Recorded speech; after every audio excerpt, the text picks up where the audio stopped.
My next video, my first live video. And today what I'm going to be talking about is the spiritual awakening process, identity, and your life path. I think this is a pretty key subject to talk about when you are on the spiritual awakening journey. A lot can change and shift in your life, and there's a lot that the process is going to ask of you to let go, none the least of which is who you think you are. And that is part of the reason behind the process. So let's get into it. If you are going through the spiritual awakening process, or you've got large surges of energy going up your spine or through your body, and it's causing a lot of havoc in your life, it's part of an inner purification that's happening.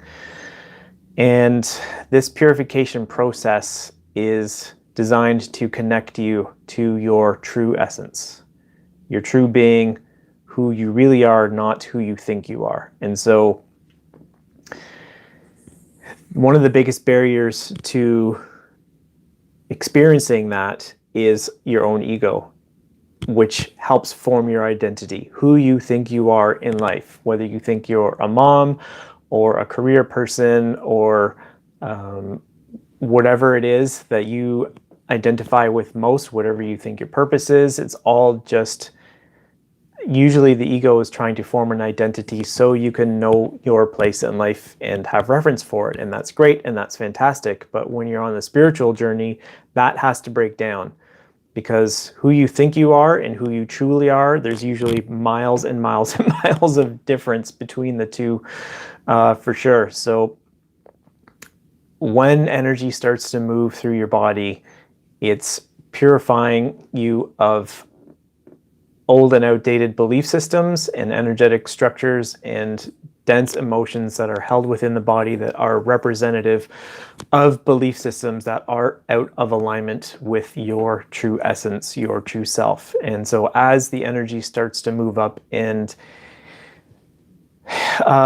move through these blockages, it brings the emotional energy up to the surface so you can express it and release it. And if you do that, then new higher belief systems come in, because you've cleared density from your system and now you're operating from sort of a higher vibrational level, and that affects everything in your life. I mean, it affects everything in your life. Excuse me. It's just part of how the universe works. It's the principle of resonance, and what you get out is what you put out in life is what you give back. But a lot of what we put out, unfortunately, is not conscious.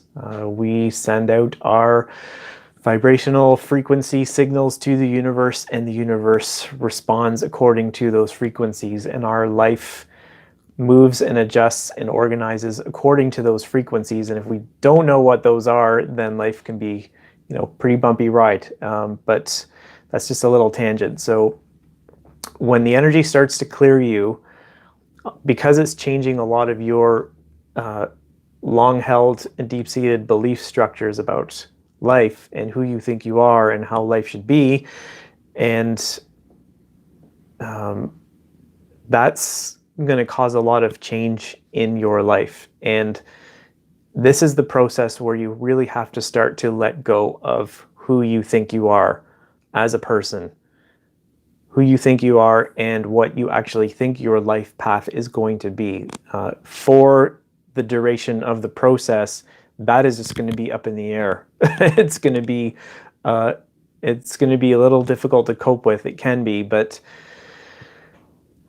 when you try to hold on to something that is no longer within compatibility with that vibrational alignment of who you are becoming, it can create a lot more suffering in your life and a lot more pain. And when you're holding on to things that are not supposed to be in your life anymore because they're not representative of the next best version of you, if you don't let those go, then you just make things a lot more difficult for yourself. And so this process of energetic cleansing and spiritual awakening is just going to continually ask you to let go and let go and let go. And what you're ultimately letting go of is your identity of self.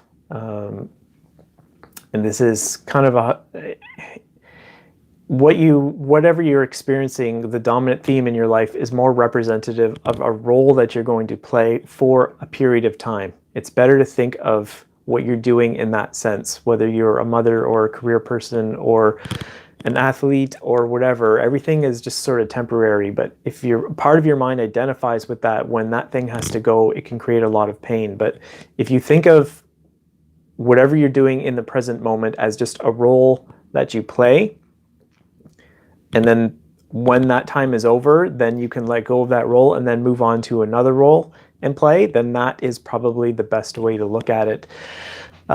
Because things are going to change, and that's just what happens. And so when things are not in alignment with who you are becoming, they will move out of your life a lot of the times, whether you like it or not. Relationships can break down, jobs can break down, your sanity can break down. What was in your life can only move forward if it is still in vibrational alignment with who you are becoming. And I'll just give you an example of that so it makes sense more practically. I've been in the fitness industry for over 20 years. And when I was younger, things like vanity and performance and pushing myself really hard, being competitive, all those things meant a lot to me. And when I went through my energetic cleansing process, which is still happening, it was made clearly apparent to me that a lot of those were just based on my own insecurity.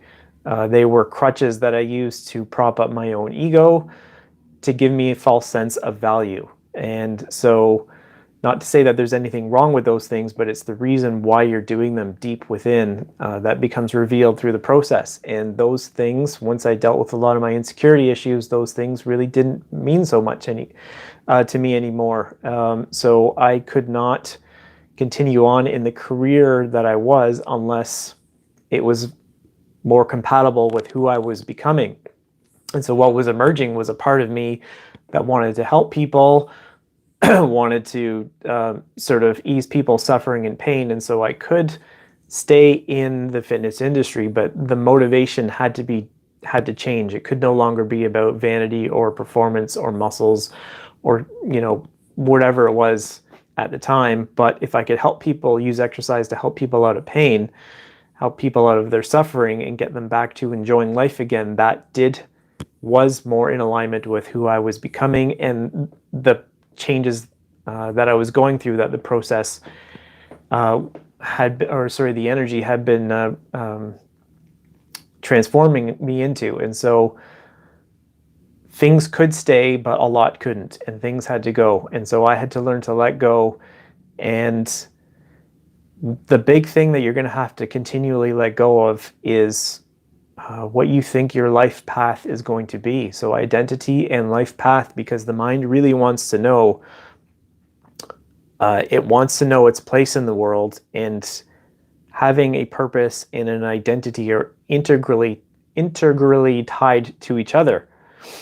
And usually people try and find a purpose because they don't know who they are, or they're trying to find another small, separate identity for themselves that they can feel safe in.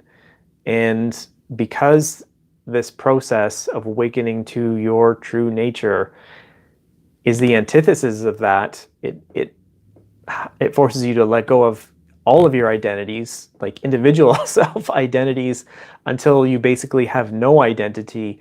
You may have no purpose. You may have no sense of self. You may have no direction and be lost and in limbo for a period of time. And it sucks, but it is part of the process, and it is part of moving through life and operating from your heart rather than your head.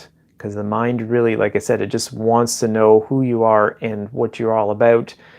but the heart just wants to move forward and bring love to everywhere in any experience, regardless of what it is. And so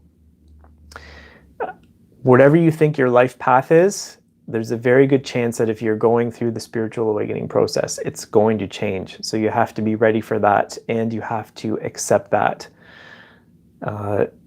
And not to have your mind so focused on what the future has to look like or has to be, or what your life has to look like. It's a lot different when you go through this process. It takes you to a place, like I said, where your sense of self is dramatically reduced or diminished.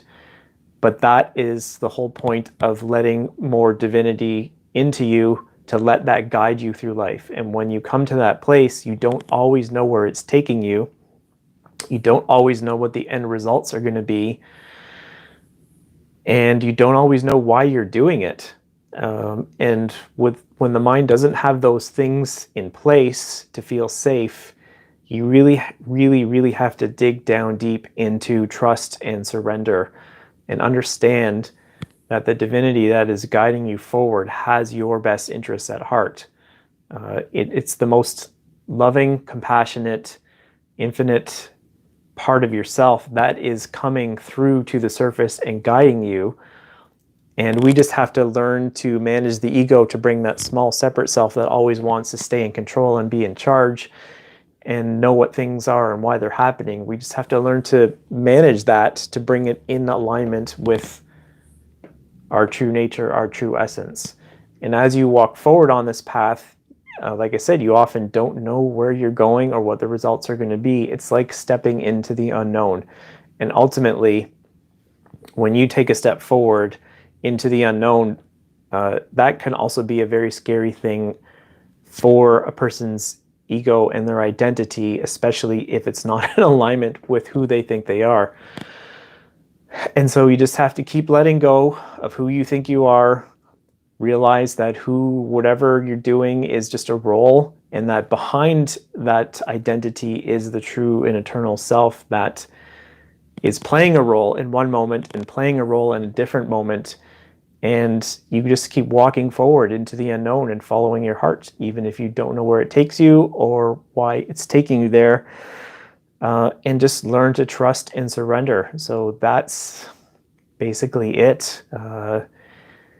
After the process, you may have a bit more of an equilibrium and come back to sort of a more sense of self, but the process really, really never ends. There's just sort of resting points along the way where you stop and you reintegrate and you recharge your batteries, and then the process continues a little bit more. So just try not to get too attached to who you think you are and how your life could be, because it can change wildly and dramatically. And it's best just to let it go and just kind of go with the flow and see where it takes you, and do your best to enjoy the ride along the way, instead of getting caught up in your mind in the fearful outcomes that it will present to you. Yeah, so that's it. So thank you very much for watching, and I appreciate it. And if you have any comments, please put in the comment below. And until next time, much love to everyone. Take care.